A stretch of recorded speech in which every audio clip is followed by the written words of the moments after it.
ಎಲ್ಲರಿಗೂ ನಮಸ್ತೆ. ಬನ್ನಿ ಇವತ್ತು ಮಸಾಲ ಅಕ್ಕಿ ರೊಟ್ಟಿ ಹೇಗೆ ಮಾಡೋದು ಅಂತ ನೋಡ್ಕೊಂಬರೋಣ. ಒಂದು ಮಿಕ್ಸಿ ಜಾರ್ಗೆ 1 ಹಿಡಿಯಷ್ಟು ಕಾರ್ನು, ಹಾಗೆ 1 ಹಿಡಿಯಷ್ಟು ಎಲೆಕೋಸು, 1 ಹಿಡಿಯಷ್ಟು ಹಸಿ ಕಡಲೆ ಬೀಜ, ಹಾಗೆ 1 ಹಿಡಿಯಷ್ಟು ಬೀನ್ಸು, ಜೊತೆಗೆ 1 ಹಿಡಿಯಷ್ಟು ಕೊತ್ತಂಬರಿ ಸೊಪ್ಪು, 1-2 ಎಸಲಷ್ಟು ಕರಿಬೇವು, 1 ಗಡ್ಡೆಯಷ್ಟು ಬೆಳ್ಳುಳ್ಳಿ, ಖಾರಕ್ಕೆ ಎಷ್ಟು ಬೇಕೋ ಅಷ್ಟು ಒಣಮೆಣ್ಸಿಕಾಯಿ ತೊಗೊಂಡಿದ್ದೀನಿ. ಎಲ್ಲ ಇನ್ನೂ ರುಬ್ಕೊಂಬರೋಣ.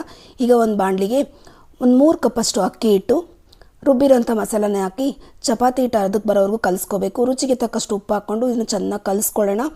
ಇದನ್ನು ಕಲಿಸ್ಕೊಂಡಾದಮೇಲೆ ಇದನ್ನು ರೊಟ್ಟಿ ಪೇಪರ್ ಮೇಲೆ ರೊಟ್ಟಿ ಥರ ತೊಟ್ಕೋಬೋದು. ಇದನ್ನು ಎಷ್ಟು ತೆಳುವಾಗಿ ಬೇಕಾದ್ರೂ ತೊಟ್ಕೋಬೋದು. ಚಪಾತಿ ಥರ ತೊಟ್ಕೊಂಡಿದ್ದೀನಿ ನಾನಿಲ್ಲಿ. ಈಗ ಹೆಂಚು ಮೇಲೆ ಹಾಕಿ ಇದನ್ನು ಬೆಣ್ಣೆ ಅಥವಾ ಎಣ್ಣೆಯಲ್ಲಿ 2 ಸೈಡ್ ಚೆನ್ನಾಗಿ ಫ್ರೈ ಮಾಡ್ಕೋಬೇಕು. ಹಾಗೆ ಈ ರೊಟ್ಟಿ ಮಾಡೋಕ್ಕೆ ಬೇರೆ ಬೇರೆ ತರಕಾರಿಗಳನ್ನು ಕೂಡ ಯೂಸ್ ಮಾಡ್ಕೋಬೋದು. ಅದೇ ರೀತಿ ಈ ರೀತಿ ಮಾಡಿದ್ರೆ ಮಕ್ಕಳು ತಿನ್ನೋಕ್ಕೆ ತುಂಬಾ ಅನುಕೂಲ ಆಗುತ್ತೆ. ಇದ್ರ ಕಾಂಬಿನೇಷನ್ ಆಗಿ ನಾನು ಮೊಸರು, ತುಪ್ಪ, ಉಪ್ಪಿನಕಾಯಿ ಕೊಟ್ಟಿದ್ದೀನಿ. ತುಂಬಾ ಚೆನ್ನಾಗಿತ್ತು ರೊಟ್ಟಿ. ದಯವಿಟ್ಟು ಚಾನಲ್ನ ಸಬ್ಸ್ಕ್ರೈಬ್ ಮಾಡ್ಕೊಳ್ಳಿ, ಲೈಕ್, ಶೇರ್, ಕಮೆಂಟ್ ಮಾಡಿ.